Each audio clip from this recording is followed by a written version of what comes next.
ശ്രീ ജോസ് മാവേലി,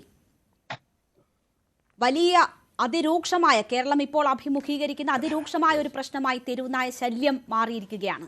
പല കോണിൽ നിന്നും ഇതിനെതിരെ പല വിധത്തിലുള്ള പ്രതിഷേധങ്ങളും ഉയരുന്ന ഒരു സാഹചര്യം കൂടിയാണ്. ഈ ഘട്ടത്തിലാണ് നിലവിലെ നിയമങ്ങൾ അനുശാസിക്കുന്ന തരത്തിൽ അതിൻ്റെ സാധ്യതകൾ പ്രയോജനപ്പെടുത്തിക്കൊണ്ട് ഈ തെരുവു നായകളിലെ ഏറ്റവും രോഗബാധിതരായ ഏറ്റവും വയലന്റ് ആയിട്ടുള്ള നായകളെ കൊല്ലാനുള്ള, ദയാവധം ചെയ്യാനുള്ള ഒരു തീരുമാനം, അതിൻ്റെ സാധ്യതകൾ പ്രയോജനപ്പെടുത്താൻ സർക്കാർ തീരുമാനിച്ചിരിക്കുന്നത്. അതിനൊപ്പം തന്നെ മറ്റ് തെരുവു നായകളെ നിയന്ത്രിക്കുന്നതിനുള്ള പരിപാടികൾ അത് ഊർജിതപ്പെടുത്താനും സർക്കാർ തീരുമാനിച്ചിരിക്കുന്നു. ഇപ്പോഴത്തെ ഈ ഇടപെടലുകൾ താങ്കൾ എങ്ങനെ നോക്കിക്കാണുന്നു? ഈ ദയാവധം നടപ്പാക്കാനുള്ള നീക്കം ഈ പ്രശ്നത്തിന് ഒരു പരിധിവരെയെങ്കിലും പരിഹാരമാകുമോ?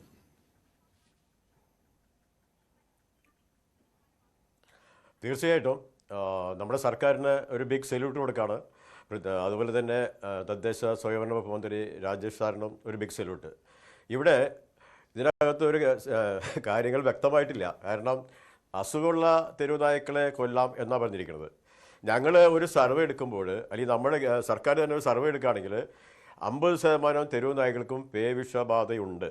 അപ്പോൾ പേവിഷബാധ ഏറ്റ തെരുവുനായ്ക്കളെ നമുക്ക് ദയാവധത്തിന് വിധേയമാക്കാൻ പറ്റുമോ എന്നൊരു ക്വസ്റ്റ്യൻ ബാക്കി നിൽക്കുകയാണ്.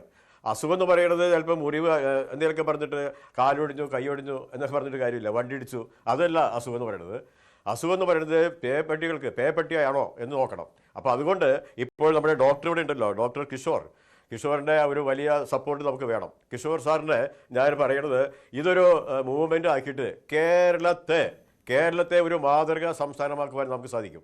ഇവിടെയുള്ള മുഴുവൻ ജനങ്ങളും ഒന്നടങ്കം 99% ആളുകളുടെ അഭിപ്രായം തെരുവു നായ്ക്കളെ ജനവാസ കേന്ദ്രത്തിൽ നിന്ന് മാറ്റണമെന്നാണ്. 2001 വരെ നമ്മൾ തെരുവു നായ്ക്കളെ കൊന്നിരുന്നു. പഞ്ചായത്തുകൾക്ക് വെറും 50 രൂപയാണ് അന്ന് 50 രൂപയാണ് പഞ്ചായത്തുകൾ ഒരു പട്ടിയെ കൊന്നാലും കൊടുക്കുന്നത്. അത്ര ഈസി ആയിരുന്നു. പിന്നീടാണ് 2001 മുതൽ ഈ നായസ്നേഹികളും കുറേ എന്താ പറയുക, ഒരു പേവിഷബാധ മരുന്ന് കമ്പനി ലോബികളും ചേർന്ന് സുപ്രീം കോടതിയിൽ പോയി ഒരു വിധി സമ്പാദിച്ചു എന്ന് പറയണത്.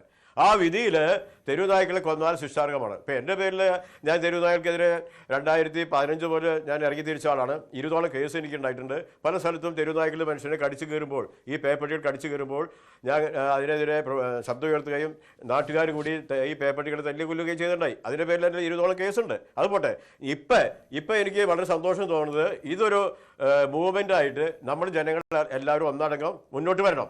ഇവിടെ പഞ്ചായത്തുകൾക്ക് അധികാരം കൊടുക്കുമ്പോഴാണ് ഏറ്റവും സന്തോഷം. അപ്പോൾ ഒരു ജനകീയ മുന്നേറ്റം ഓരോ പഞ്ചായത്തുകളും വേണം. അവിടെ ഒരു ജനകീയ വികസനം, ഒരു ജനകീയ സമിതി വേണം. തെരുവുനായ്ക്കെതിരെ ഒരു ജനകീയ സമിതി ഉണ്ടാക്കിയിട്ട് ഓരോ തദ്ദേശ സ്വയംഭരണയിലുള്ള തെരുവുനായ്ക്കളെ അവർ തന്നെ പേവിഷം ഉണ്ടോ, അത് നല്ലതാണോ എന്നൊക്കെ ചിന്തിച്ചിട്ട് തൽക്കാലം ദയാവാദം ചെയ്യണം. ഒപ്പം തന്നെ ഇവിടെ ഇപ്പോൾ ഒരു സംഭവം പറയുന്നത് എന്താണ്, വാക്സിനേഷനാണ്. അതുപോലെ ABC റൂള്, അതൊക്കെ വെറും പാഴ്വേലയാണ്. ഇപ്പൊ എത്രയും കോടി രൂപ ഇതിനോട് ചെലവഴിക്കുക നടക്കുമോ? അത് വെറും വേസ്റ്റ്. തെരുവുനായ്ക്കളെ കൊന്ന് പ്രശ്നപരിഹാരം കാണണം എന്ന് പറയുന്നവരെ സംബന്ധിച്ച് കുറച്ചെങ്കിലും ആശ്വാസകരമാണ് ഇപ്പോൾ സർക്കാർ ഈ ഒരു സാധ്യത പ്രയോജനപ്പെടുത്താൻ നീക്കം നടത്തുന്നത്. അത് അവർ സ്വാഗതം ചെയ്യുകയാണ്. ഞാൻ വരാം, നമുക്ക് മറ്റ് അതിഥികളുമുണ്ടല്ലോ, താങ്കളിലേക്ക് വരാം.